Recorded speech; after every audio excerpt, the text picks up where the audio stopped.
안녕하세요. 와우캔입니다. 지난번에는 세계적 경제 침체 속에 다시 회복을 보이는 캐나다의 노력과 그에 따른 부적 직업군의 모집으로 캐나다 유학교사, 캐나다 보육교사에 대해 쉬워진 이민 방법에 대해 설명을 드렸는데요.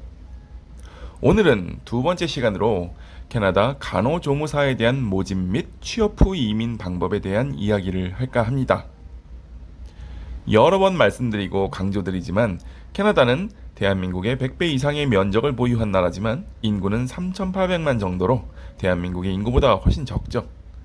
경제적 자원은 많지만 그에 따른 노동력이 부족한 캐나다의 가장 큰 문제점은 인구 확보도 있겠지만 의료, 보건, 복지와 이미 노령화에 접어든 캐나다 인구의 문제도 무시할 수는 없습니다.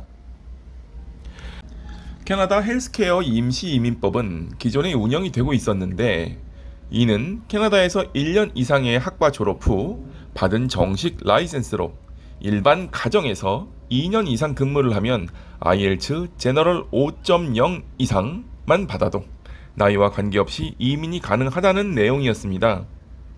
하지만 지난 3월 초 캐나다 이민국의 발표에 의하면 일반 의료병원 혹은 요양시설 등에서도 취업도 이민 시 경력으로 인정을 하겠다는 내용으로 정식 이민 제도로 확정이 되었는데요. 캐나다의 각종 뉴스 매체에 따르면 현재 캐나다의 의료 종사자들의 부족에 따른 정부의 인력 충원이 계속 필요한 상황이며 이는 늘어나는 노년 인구에 따라 앞으로도 상당한 인원 충원이 필요할 것이라는 관측입니다. 주정부에서도 어떤 이민 신청자보다 캐나다의 간호조무사에 대한 이민 우선권을 주겠다는 발표를 했으며 캐나다의 어떤 직업보다 빠른 전문직 이민이 이루어질 거라 보고 있습니다.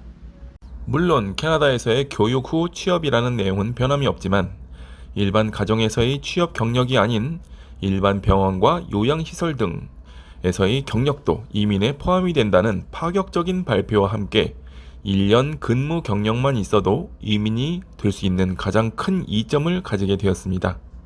현재 캐나다의 의료 직업 부족은 자격증 취득 후 실습생을 대부분 정식 채용한다고 해도 과언이 아닐 정도로 부족한 실정이며 캐나다 간호조무사로의 취업 후 이민은 훗날 실무간호사 PM으로도 학점 인정이 되어 직업의 업그레이드를 할 수 있는 장점을 가지고 있기도 합니다. 앞에서도 말씀드렸지만 간호조무사의 가장 큰 장점이라면 나이와 관계없이 또한 취업 후 정년 없이 오랫동안 일을 할 수 있다는 점으로 캐나다에서의 심화 교육 후 안정된 일자리 확보와 더불어 고소득 수익 그리고 취업 후 나이와 관계없는 일자리와 더불어 주정부 이민까지 생각하시는 분들께 좋은 기회라고 생각이 듭니다. 캐나다 이민자 증가는 2018년 이후 계속되는 증가세를 보이고 있으며 정부의 2024년까지 추가 이민자 모집은 계속 늘어날 것으로 보입니다. 그럼 캐나다 간호조무사에 관심이 있는 분들의 많은 지원을 바라며 오늘은 여기서 인사를 드립니다. 감사합니다.